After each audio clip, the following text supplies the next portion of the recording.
So last week, we called out Benji for sending a voice memo in late. He then informed us it wasn't time sensitive. It's not a football question. And now, this is something that doesn't happen very often. When this show first started, we said you could ask us any question, just because we wanted to just get questions through the door. And so we love that he's kind of asked us a question away from football, but also he brings it back to football because of something you said a little while ago, Clarky. So let me play it. But in round 16, Clarky, you were talking about listening to an album instead of watching the football. And I just had a question, which was, what is your favorite album of all time?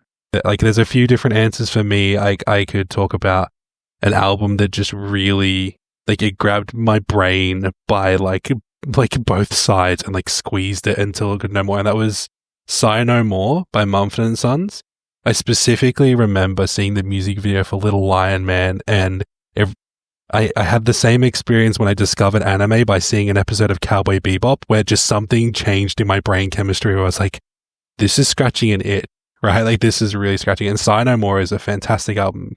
I'm a big fan of Coheed and Cambria. Vaxxus 2 was my most listened to album the year it came out, which I believe was 2022, a couple of years ago now. Vaxxus 2 was fantastic. I also have a lot of nostalgia for Frank Zappa, specifically his greatest hits, which was called Strictly Commercial, because my dad was a big Frank Zappa fan. And I just remember so many mornings waking up hearing Peaches and Regal, which is the first album on that track, and I was like, oh, cool, Dad's awake.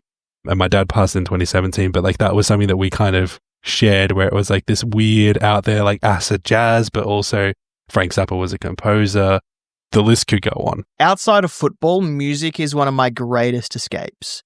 Rush's Moving Pictures is probably one of my top albums of all time. The opener of Tom Sawyer, going into Limelight halfway down the track list, ending with Vital Signs. It is one of the most perfect albums, perfect rock albums. Just the way it all comes together is fantastic. Guaranteed, like, spine-tingling moments from the moment you turn it on to the moment you end it, and you just want to replay it over and over again. Great album.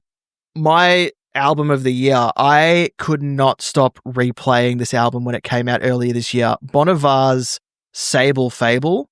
That album just completely blew my mind. So he used to be like folky, kind of hid behind an acoustic guitar for a long time, but he's recently experimented with kind of electronic elements and all that. And some of his albums kind of got a bit weird, but this last one, he has struck the perfect balance. And every time I listen to this album, I hear something totally different that just makes me go, wow.